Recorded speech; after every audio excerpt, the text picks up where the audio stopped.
Assalamualaikum warahmatullahi wabarakatuh. Di sini kami akan menjelaskan materi tentang uruf dan istishab. Selamat menonton. Di sini saya akan menjelaskan tentang pengertian uruf. Pengertian uruf dibagi menjadi dua macam, dari pengertian secara bahasa dan juga pengertian secara istilah. Yang pertama, pengertian secara bahasanya, yaitu kata al-urf bermakna al-khairu, al-ihsanu, dan ar-rifqu, yang semuanya bermakna kebaikan. Dan sedangkan pengertian secara istilahnya, yaitu apa yang sudah menjadi kebiasaan manusia dan mereka melewati kehidupan dan muamalat mereka dengan hal itu, baik berupa perkataan, perbuatan, atau hal yang ditinggalkan. Dan terkadang al-urf ini juga disebut al-adah atau kebiasaan yang berlaku di suatu masyarakat tertentu.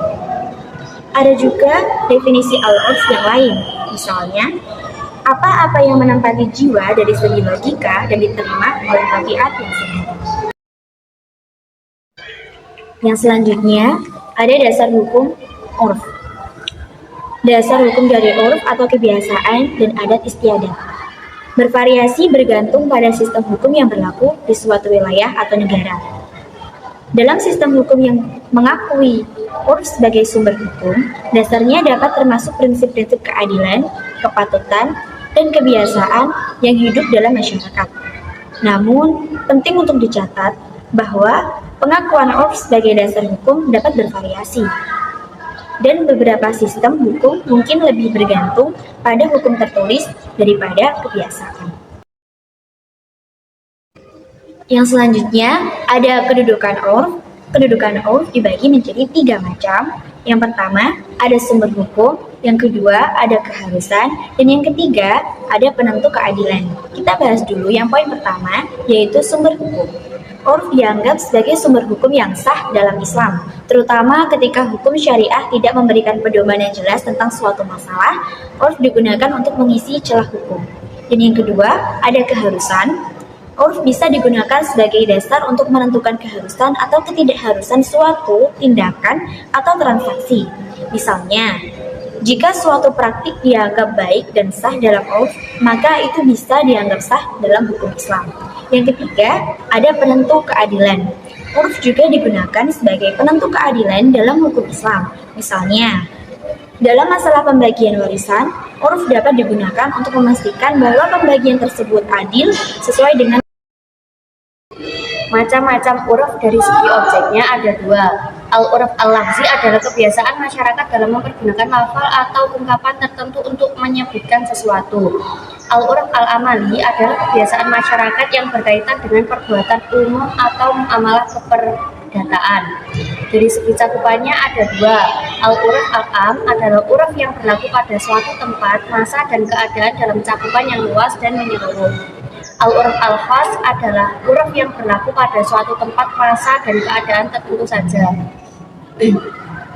Dari segi keabsahannya, al-urf ada 2. Al-sahih adalah kebiasaan yang berlaku di tengah masyarakat dan tidak bertentangan dengan nas.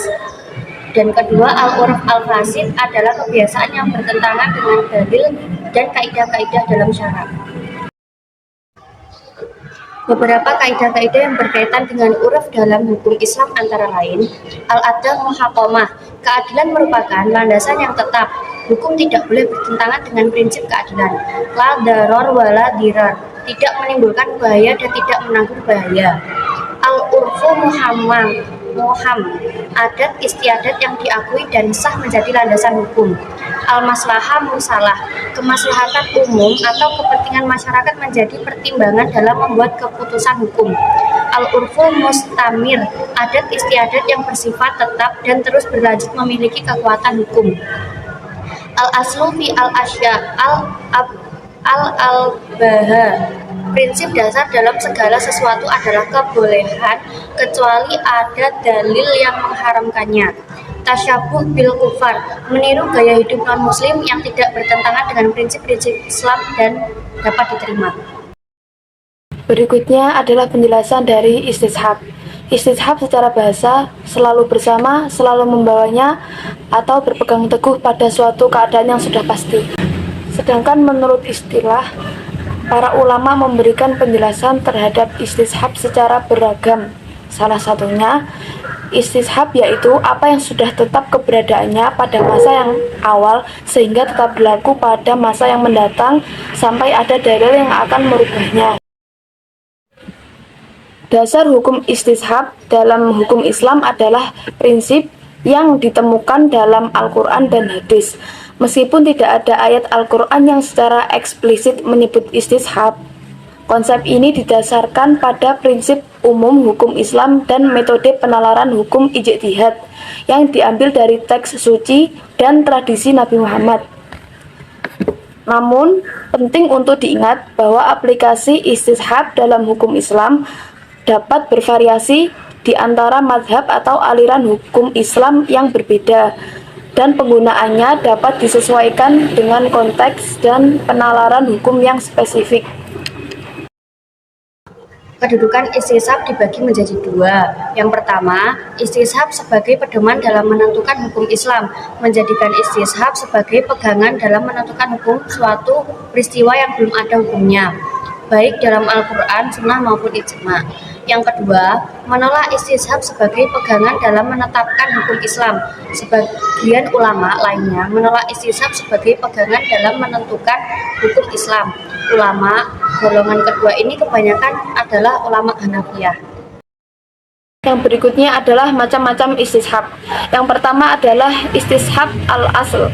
Ini merujuk pada asumsi bahwa sesuatu tetap dalam keadaan semula hingga ada bukti yang menunjukkan sebaliknya. Yang kedua adalah istishab al-hal.